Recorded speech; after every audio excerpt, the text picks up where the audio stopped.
hoy vamos a ver qué pasó con aquellos descendientes de Sem. De Sem es el hijo mayor de Noé. Pero antes de eso, quiero que leamos el capítulo 1 de Romanos, porque Pablo, de manera majestuosa, diríamos, dirigido por el Espíritu Santo, va a expresar de manera tan clara lo que significó y lo que significa aún hoy en día la pecaminosidad del hombre. Cómo el hombre decide conscientemente rechazar a Dios y hacer lo que quiere. Pero ¿cómo lo describe? Lo describe pensando en las generaciones que estamos viendo nosotros. Acá el apóstol Pablo en Romanos capítulo 1 va a hablar de la pecaminosidad del hombre desde las genealogías del Génesis. ¿Se repite hasta hoy en día? Totalmente. ¿Se puede aplicar? Totalmente. Pero él está pensando en aquellos hombres de la antigüedad.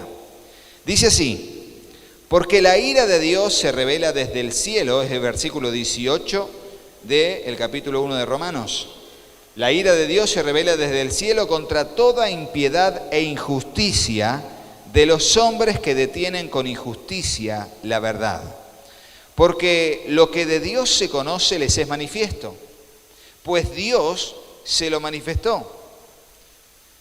Déjeme decirle algo antes de seguir. Todo lo que sabemos de Dios no es invención humana. Todo lo que sabemos de Dios no es un invento de la mente humana. Todo lo que tiene que ver con el verdadero Dios, con el creador del cielo y de la tierra, todo lo que sabemos acerca de Él, todo surgió de Él. Él nos manifestó a los seres humanos quién es Él, cómo adorarle, cómo ir a su presencia, cuáles son sus estatutos, decretos, mandamientos. Siempre surgió de Él. Cuando el hombre inventa a su Dios, ahí es donde se viene todo a pique. Cuando el hombre inventa la religión, ahí es donde se desequilibra nuestra relación con el Creador y empezamos a vivir en una vida herética, en una vida llena de herejías que creemos que son verdaderas y son realmente falsas. Entonces aquí dice, Dios le manifestó todo lo que se conoce de Dios les es manifiesto porque Dios se lo manifestó. Versículo 20, porque las cosas invisibles de Él, que su eterno poder y deidad, se hacen claramente visibles desde la creación del mundo, siendo entendidas por medio de las cosas hechas, de modo que no tienen excusa. O sea, todo lo que nosotros vemos manifiesta el plan de Dios. Juan Vicente siempre dice una frase que es: Dios cumple sus planes invisibles por medios naturales, ¿no? Por medios visibles. Entonces Él va generando su plan, que para nosotros es muy desconocido, a través de manifestaciones visibles en el sistema de vida humana. Así Dios va manifestando todo su plan. Asimismo, haciendo un raconto para atrás, todo lo invisible de Dios se fue manifestado y se materializó a través de lo que Él fue haciendo. Entonces Dios se explica a sí mismo a través de lo que Él hizo. Más o menos así tiene que ver con eso. O sea, no es necesario que nosotros inventemos a Dios. Él ya se inventó a sí mismo. El tema es ser sensibles a eso que Él manifestó acerca de sí mismo, para no vivir a nuestra manera o adorar a Dios a nuestra manera, sino a su manera, ¿no? A su manera. Sigamos leyendo.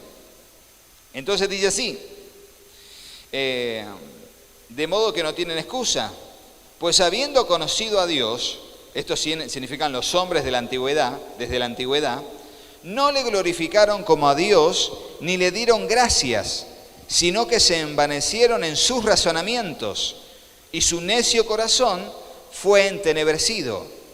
En vez de seguir a Dios conforme a su criterio, al criterio de Dios, siguieron a Dios conforme a su propio razonamiento, y entonces su corazón entró en tinieblas. Entonces, si yo quiero estar ¿cómo le puedo decir? Así como en una vida libertina, en una vida sexual libre, bueno, invento a una diosa que sea la diosa del amor. Y en vez de guiar a Dios a mi vida, invento a la diosa del amor, cuyo poder o cuya deidad genera la pasión entre los seres humanos. Entonces, de ahí en adelante genero yo dioses que satisfagan mi propio deseo carnal en las múltiples áreas del ser humano. Y así surge la idolatría. desde los tiempos antiguos. Y dice, y cambiaron, versículo 23, la gloria del Dios incorruptible en semejanza, de imagen de hombre corruptible y de aves, de cuadrúpedos y de reptiles. Por lo cual también Dios los entregó a inmundicia en las concupiscencias de sus corazones, de modo que deshonraron entre sí sus propios cuerpos, ya que cambiaron la verdad de Dios por la mentira, honrando y dando culto a las criaturas antes que al Creador, el cual es bendito por los siglos de los siglos. Amén. Por esto Dios los entregó a pasiones vergonzosas, pues aún sus mujeres cambiaron el uso natural por el que es contra naturaleza. De igual modo también los hombres, dejando el uso natural de la mujer, se encendieron en su lascivia unos con otros, cometiendo hechos vergonzosos hombres con hombres, y recibiendo en sí mismos la retribución debida a su extravío. Y como ellos no aprobaron tener en cuenta a Dios, Dios los entregó a una mente reprobada, para hacer cosas que no convienen, estando atestados de toda injusticia, fornicación, perversidad, avaricia, maldad, llenos de envidia, homicidios, contiendas, engaños y malignidades, murmuradores, detractores, aborrecedores de Dios, injuriosos, soberbios, altivos, inventores de males, desobedientes a los padres, necios, desleales, sin afecto natural, implacables, sin misericordia, quienes habiendo entendido el juicio de Dios, que los que practican tales cosas son dignos de muerte, no solo las hacen, sino que también se complacen con los que las practican. O sea, están diciendo, entendieron que Dios había juzgado, pero igual lo hicieron. Entendieron que Dios había mandado el diluvio, pero igual lo hicieron. ¿Me explico lo que quiero decir, no? Su carnalidad y su influencia terrenal fue mayor que el temor a Dios. Y finalmente terminaron haciendo todas estas cosas. El apóstol Pablo va a comenzar el libro de Romanos hablando sobre la salvación por la fe, por la gracia, y luego va a meterse en la antesala de la necesidad de la gracia de Dios, hablando del pecado de la humanidad. Y este es el capítulo 1. Luego va a empezar a hablar de todo lo demás en el libro de Romanos, que es extraordinario. Pero ahora sí vamos a el libro de Génesis, capítulo 11, sin antes decirle un poco de lo que pasó previamente. Anteriormente dijimos que la generación previa al diluvio habían sido todos malignos. Nadie había sido capaz de prevalecer. Solo por el plan de Dios y por su descendencia a través de Set, Noé y su familia halló gracia delante de los ojos de Dios. Sin embargo, no eran perfectos. Ninguno de los patriarcas eran perfectos. Ninguno de los seres humanos que siguieron a la línea genealógica hasta llegar a Jesús fue perfecto, salvo Jesucristo mismo. Jesucristo hombre. Gracias a Él encontramos nosotros un equilibrio entre nuestra pecaminosidad para que sea destruida, que muera con Cristo en la cruz para vivir a una novedad de vida en Cristo a través de su resurrección. Y esto es algo espiritual, es algo que se manifiesta en nosotros a través de una vida espiritual. Por eso a través de una vida en el Espíritu hacemos morir las obras de la carne. Pero bien, viene el diluvio, Noé halla gracia delante de los ojos de Dios, Noé por medio de la fe genera salvación, Noé cree la palabra del Señor que va a venir un diluvio cuando nunca había llovido sobre la tierra, Noé construye un arca en casi 98 años, casi 100 años está ahí construyendo el arca. A los 500 años se le anuncia que comience, a los 600 años de Noé el diluvio viene sobre la tierra. Y allí están sus hijos con sus esposas. Ninguno de ellos tenía hijos hasta ese momento. Tenían sus esposas sin hijos y eran 8 en el arca, cada uno con sus esposas y Noé y su esposa. Viene el diluvio, pasa todo el tiempo. Y luego de un año, entre que llueve 40 días y 40 noches y que el agua desciende de la tierra, finalmente el arca se posa, por así decirlo, porque venía flotando en aguas, se posa en los montes Ararat, casi le diría en la parte oriental de Turquía, parte norte de Palestina, y allí salen a tierra los únicos 8 seres humanos de todo el planeta. Pero de todo el planeta Tierra. La inundación no fue para la zona de Palestina, fue para todo el planeta Tierra. Así que de allí surgieron de esos 6 hombres, de esos 3 hombres con sus 3 mujeres, quizás 6 seres humanos, surgieron toda la generación que pobló la tierra en aquel entonces. Y tenemos al primogénito, Sem, a su segundo hermano, Cam, su tercer hermano, Jafet. De ellos 3 se pobló toda la tierra. Ahora, ¿cómo se pobló la tierra? En principio, la tierra habitada por ellos en el lugar.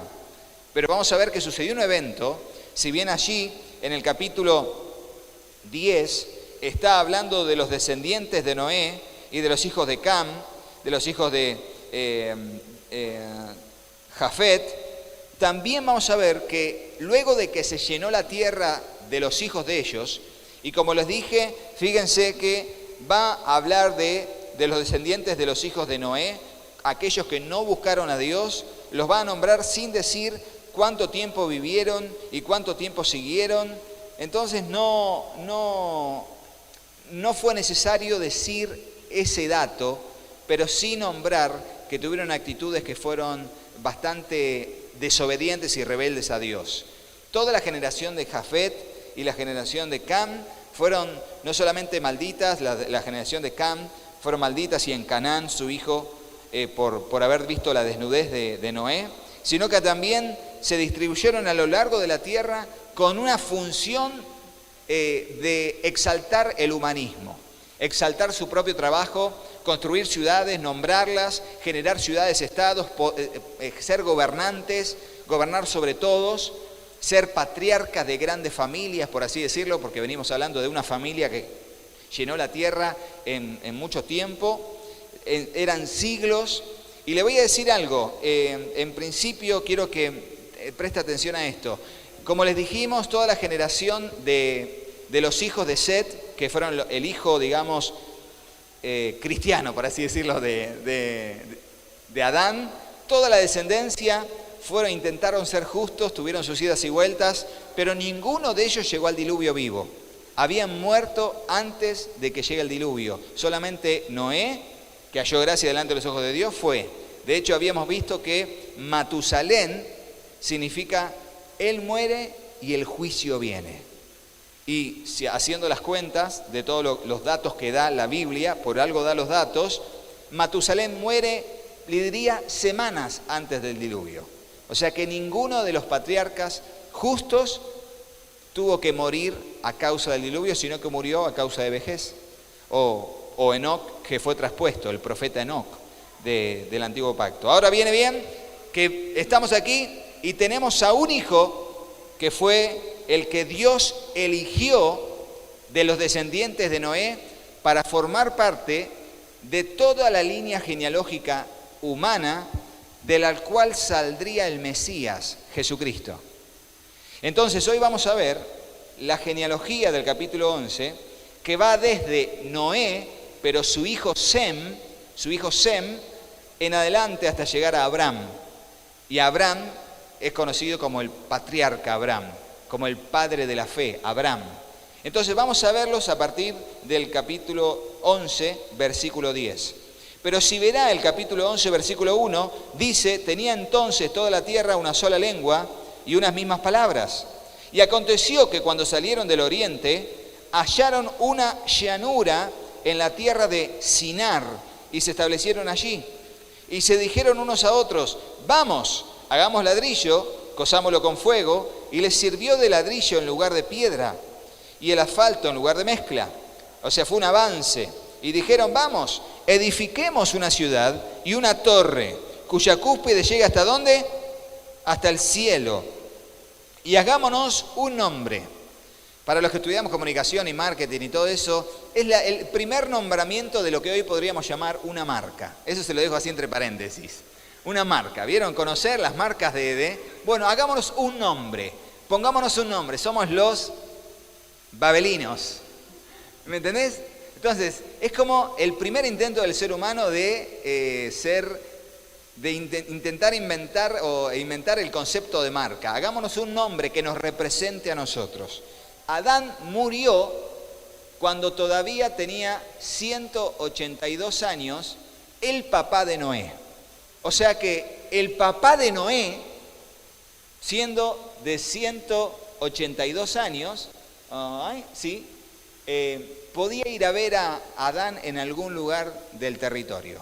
Todavía estaba vivo el ancianito Adán. O sea que en realidad Adán pudo comunicarle las verdades del reino de Dios a ellos. A todos, no tienen excusa. Realmente lo que dice el apóstol Pablo pasó, no tienen excusa. Ahora, si vamos un poco más adelante, fíjense que Matusalén, y ahí nomás vino el diluvio.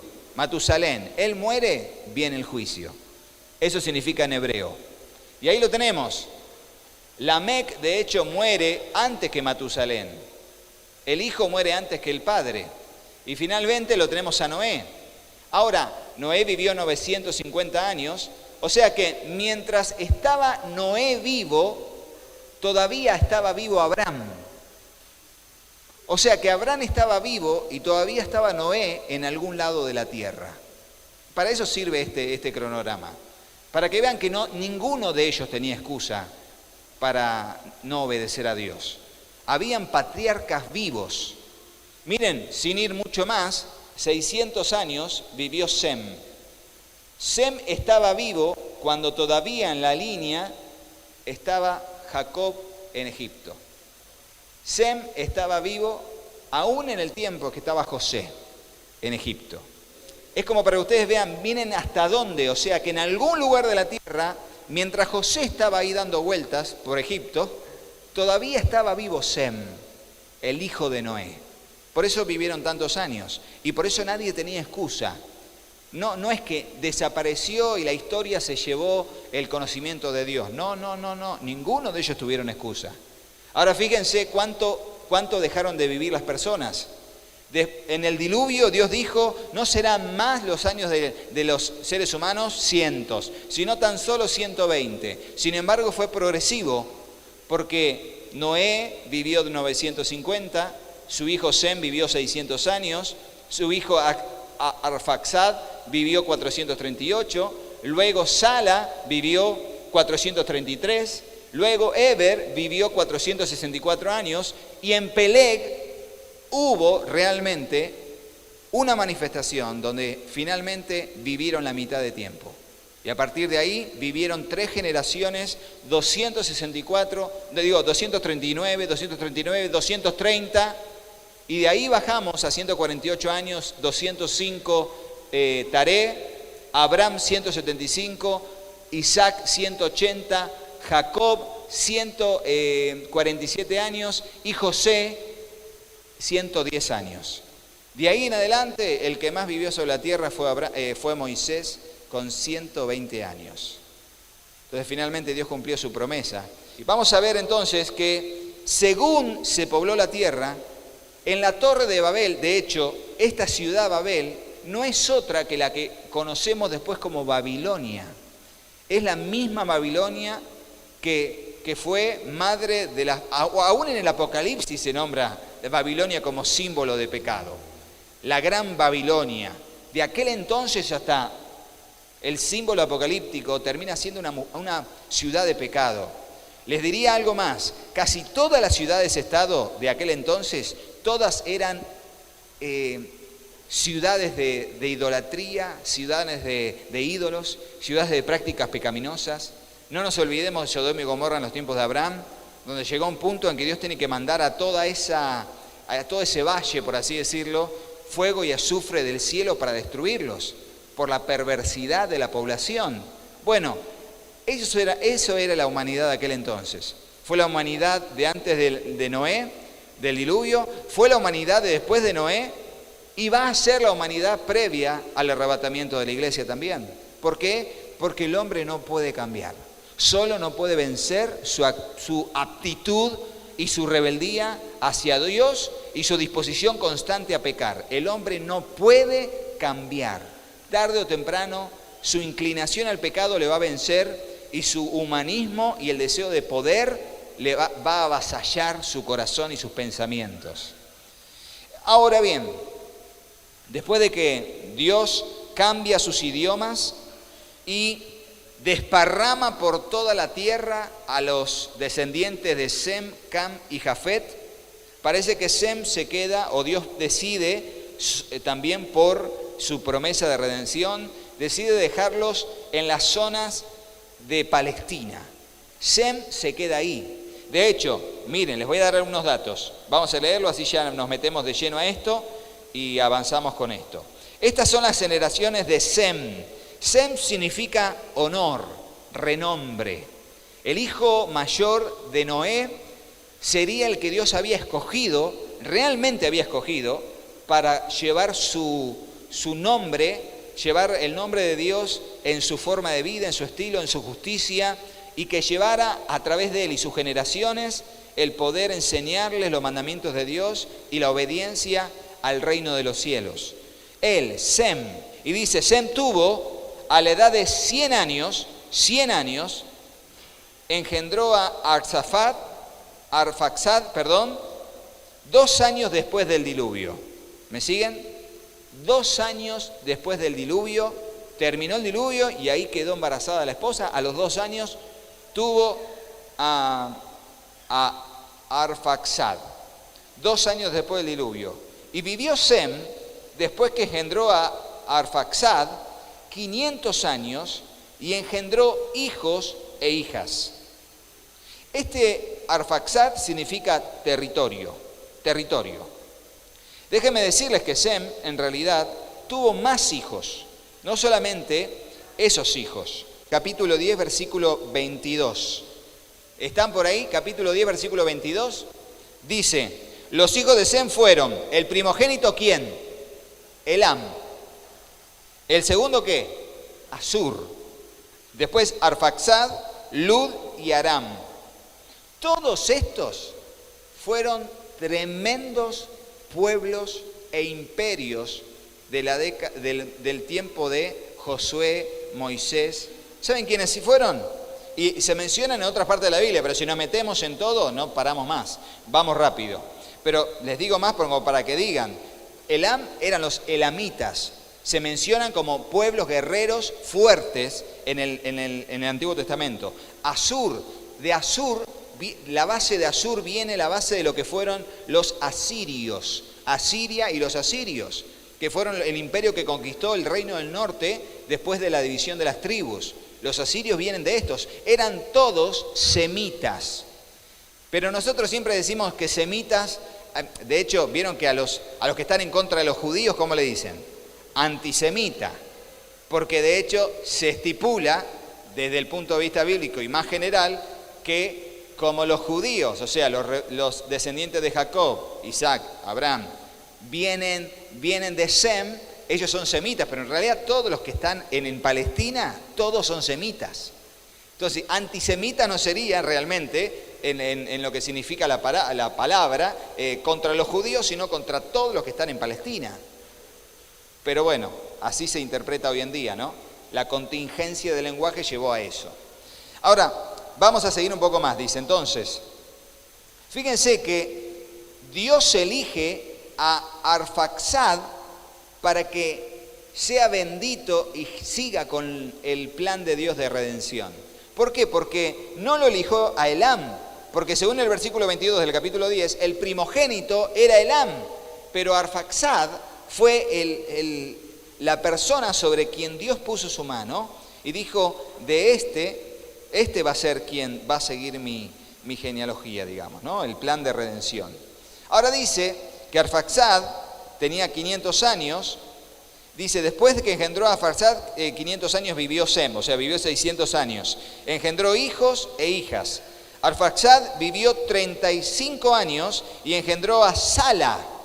Y vivió Arfaxad, después que engendró a Sala, 403 años y engendró hijos e hijas. Pero fíjense que no da los nombres de los hijos e hijas. ¿Por qué? Porque lo que quiere el libro de Génesis, a través de la sabiduría de Dios, escribiendo Moisés, dirigido por el Espíritu Santo, es mostrar que de la descendencia de la mujer saldría alguien que heriría en la cabeza a la descendencia de la serpiente. Recuerden, Génesis 3:15. Hay que escuchar toda la serie para entender todo lo que estaba hablando. Pero de la descendencia de la mujer saldría alguien que heriría en la cabeza a la descendencia de la serpiente. Eso es Génesis 3:15. Y entonces aquí vemos a quienes Dios eligió para ir avanzando en ese plan de salvación que tendría la frutilla del postre en la misma figura de Jesucristo, el hijo de José y de María desde el punto de vista humano, ¿no? Sabemos que fue hijo de Dios, hijo de María porque fue el recipiente, pero tanto José como María fueron descendientes directos del rey David. Ahora bien, dice, Arfaxad vivió, Sala. Sala significaba tirar, enviar, extenderse. La idea era que pudiese extender el reino de los cielos a través de su generación, pero bueno, como venimos hablando, se les complicó un poco. Sala vivió 30 años y engendró a Eber, y vivió Sala, después que engendró a Eber, 403 años y engendró hijos e hijas. Y este Eber, quiero quedarme ahí. Eber significa el que cruzó, porque se cree, a partir de esto que estamos viendo, que hasta acá todos vivían en Mesopotamia, pero de este lado del río Éufrates, de este lado.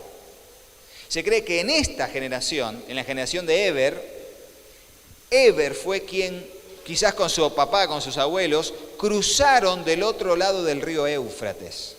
Eber le da la base a lo que es la palabra hebreo, que significa el que viene del otro lado del río. Por eso cuando vino Abraham, le dijeron, este es Abraham, el hebreo. ¿Por qué el hebreo? Porque viene del otro lado del río, el hebreo. Ahora bien, Eber entonces, que tiene que ver con el que cruza, que va más allá del río Éufrates, se lleva a la familia para allá, y sigue diciendo, Eber vivió 34 años y engendró a Peleg. Y vivió Eber, después que engendró a Peleg, 430 años y engendró hijos e hijas. Ahora, estamos viendo que vivieron más de 400 años hasta esta generación. Y vos me decís, pero los 120 del diluvio, ¿qué pasó con eso? Bueno, acá a partir de ahora, y justamente Peleg significa dividir en dos, hacer una división significa Peleg. ¿Y qué pasó? A partir de acá vemos que finalmente los años se achican porque no viven más de 200 y algo de años los seres humanos a partir de Peleg. A esta altura de Peleg es donde se calcula, por todas las cuentas que se hacen y los datos históricos, que sucedió lo de la Torre de Babel. A esta altura. En esta generación, los demás, no Peleg, no los descendientes de Sem, sino todos los demás hicieron lo que dice el capítulo 11, versículo 1, de que se juntaron y dijeron, hagámonos un nombre, que seamos reconocidos si somos esparcidos sobre la tierra. Se ve que alguna idea tenían, porque dijo, por si somos esparcidos, o sea que seguramente alguna advertencia tenían de parte de los profetas de Dios que haya habido en aquel momento, aunque no lo tenemos nosotros escrito. Pero finalmente, ¿qué sigue diciendo? Como les dije, Peleg significa dividir en dos, separar. Y allí Peleg vivió, cuando lo tuvo a Eber, sigue diciendo ahí, Peleg, acá estamos. Peleg vivió 30 años, versículo 18, y engendró a Reu. Y vivió Peleg, después que engendró a Reu, 209 años y engendró hijos e hijas. Reu vivió 32 años, o sea que todos tenían a partir de los 30 hijos acá. Y engendró a Serug. Déjeme hablar de Reu. Reu significa pasto o pastura, amigo de, vecino de. En base a ese nombre se estipula que estos fueron las generaciones de aquellos que comenzaron a trabajar el pasto y los ganados, yendo de un lugar al otro para llevar adelante. ¿Vieron que Abraham con el tema de la ganadería? Bueno, según se cree, quien empezó por su nombre con la actividad económica de la ganadería en la familia, digamos, de los antecesores de Abraham, fue este Reu, que significa pasto o pastura, amigo de, vecino de, uno que va de aquí, que va para allá, que conoce mucha gente. Reu. Pero dice ahí, versículo 20, Reu vivió 32 años y engendró a Serug. Y vivió Reu, después que engendró a Serug, 207 años y engendró hijos e hijas. Pero este Serug es el que vamos a hablar ahora, que significa juntarse, estar entrelazado. Y habla de esa idea de un arco que tiene muchas cuerdas juntas una tras otra. Entonces también se le atribuye por este nombre que fue alguien que trajo como que rompió la tradición de santidad. Este viene a ser de los cazadores de la tierra. El hecho del nombre se lo relaciona con una actitud desobediente a los mandamientos de Dios. Se cree que a partir de él, la familia de Sem, digamos, para abajo, o los antecesores de Abraham, comenzaron a practicar lo que sería la idolatría, establecerse en Ur de los Caldeos. Allí se comenzó, más allá del Éufrates, ciudad de ídolos. Ur de los Caldeos es ciudad de ídolos. Era realmente una ciudad muy pagana y allí estuvieron ellos. Pero comenzó a partir de, como les dijo, de Serug, ¿no? De esa actitud. Pero bueno, Dios seguía teniendo un plan y a partir de aquí lo vemos a Nacor. Miren, Serug vivió, versículo 23, después que engendró a Nacor 200 años y engendró hijos e hijas. Nacor significa quedar sin aliento. Parece que en su nombre estaba aún profetizado que iba a ser la persona más joven en morir en toda la familia de Sem, de la línea genealógica de 10 descendientes desde Noé con Sem hasta Abraham, 10 patriarcas. Él fue el que más joven, el que murió más joven, ¿no? Quedó sin aliento. Nacor, entonces dice, Nacor vivió 29 años y engendró a Taré, que es el papá de Abraham. A Taré, y vivió Nacor después que engendró a Taré 119 años y engendró hijos e hijas. Taré significa permanecer, demorarse. No permanecer como algo bueno, sino de permanecer como quedado. ¿Me explico? Como alguien que no cumplió con. Pero fíjense, su nombre fue ese. Sin embargo, su vida fue un reflejo de eso. Por eso volvemos a nombrar que los nombres en el Antiguo Testamento y en el Nuevo Testamento también tenían una significación, no tanto profética, no tan volada, sino una declaración sobre la vida de la persona. Entonces, Taré, finalmente, que significa permanecer, demorar, ¿qué pasó con Taré, que era el papá de Abraham? Dice, vivió Nacor después que engendró a Taré, 119. Taré vivió 70 años y engendró a Abraham, a Nacor y a Harán, que eran 3 hermanos. Abraham, sin la H, ¿no? No Abraham, sino Abraham, a Nacor y Harán.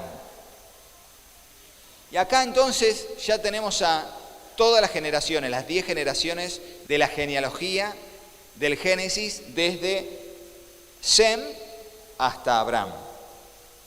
Ahora, ¿a quién eligió Dios de los 3? Abraham, Nacor y Harán. Lo eligió a Abraham. Y va a terminar diciendo, estas son las generaciones de Taré, versículo 27.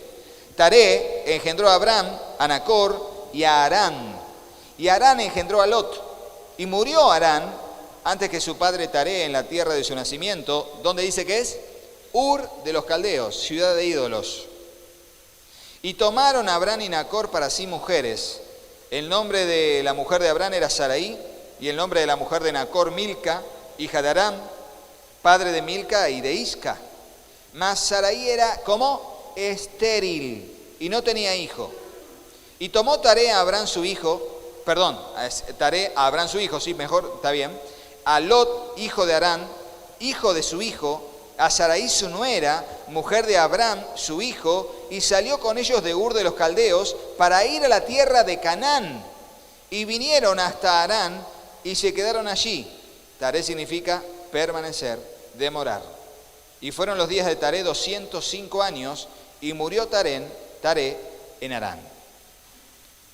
Imagínense esto, para ir de Ur de los Caldeos, Para ir de este lugar a este lugar no podían ir derecho porque era desierto, era peligroso, te morías de hambre y el territorio era muy inestable. ¿Qué tenían que hacer? Seguir los caminos del río. Entonces, desde Ur de los Caldeos, seguir por el Éufrates, cruzarlo, venir hasta acá arriba que está Harán, y de Harán seguir los ríos, el Jordán y todo lo demás, hasta llegar a Palestina, la tierra de Canaán. Entonces fue Taré desde acá y se quedó ahí, y se quedó hasta que murió ahí. Sin embargo, Dios le había dicho a Abraham,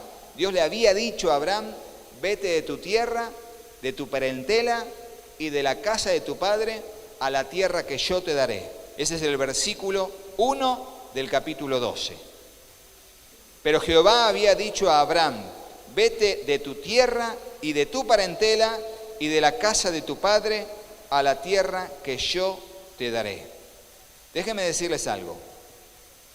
A partir de este punto, el capítulo 12, hasta Abraham se ven 2000 años de historia. En 11 capítulos de la Biblia se ven 2000 años de historia. 2000. En 12 capítulos del libro de Génesis. Del capítulo 12, en 11 mejor dicho, del capítulo 12 en adelante hasta llegar al final, se ven solamente 668 años. Si quiere redondear, 700 años.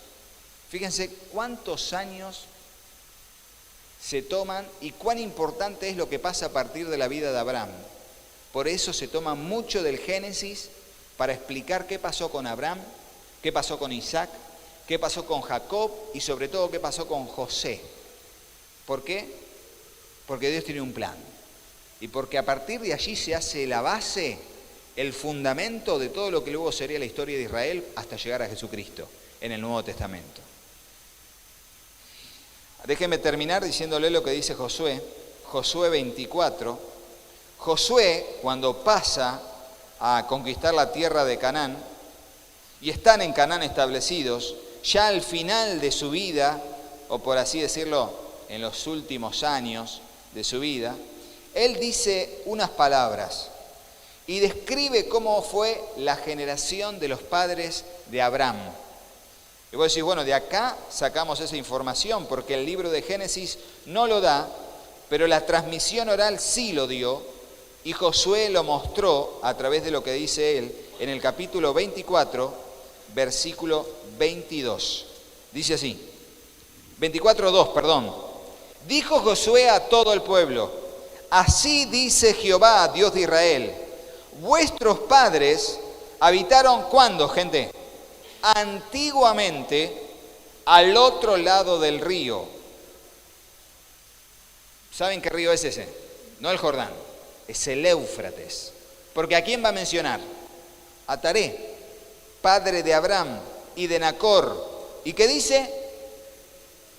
Servían a dioses extraños. Entonces vos me decís, ¿cómo puede ser que la generación de Sem se fueron corrompiendo? Sí, porque eran seres humanos. Y porque la carnalidad humana vence cuando no hay una constante conciencia de buscar a Dios y de guardar sus mandamientos, y de día y de noche meditarás en Él para que hagas y guardes a todo, de acuerdo a todo lo que está ahí, conforme a todo lo que está escrito, estar ahí meditando. Pero no había ley de Moisés, ¿no? Pero lo leímos en el Nuevo Testamento. Las cosas de Dios, todo le fue manifestado. Estaban los patriarcas vivos. Lo vimos en el cuadro, estaban vivos los patriarcas para ir a preguntarle. Estaban ellos los testigos oculares de el Edén, antes del diluvio, y del diluvio mismo en Sem y en su padre Noé durante cientos de años. ¿Por qué? Para que no tuvieran excusa. Luego vino Abraham, luego vino Isaac, vino Jacob. Con Jacob las 12 tribus. En las 12 tribus la tribu de Judá. Y de la tribu de Judá salió 2000 años después el Mesías. Y ya no existe más el pueblo de Israel desde el punto de vista del pueblo de Dios. Ahora Dios unió a todos, lo hizo uno solo. Al pueblo gentil y al pueblo judío. Somos todos uno. En tu simiente serán benditas todas las familias de la tierra, le dijo Dios a Abraham. Y acá estamos nosotros. ¿Pueden decir amén? Hola, yo soy Katy. Si te gustó el video, ponele me gusta. Y dejales un comentario. Hola, yo soy Juanpi. Y acordate, suscríbete al canal y activar la campanita. Y acordate de compartirlo con tus amigos. Así que hasta el próximo video. ¡Chao, chao! ¡Que Dios ¡Los bendiga! muchísimo! ¡Chao! ¡Chao, chao!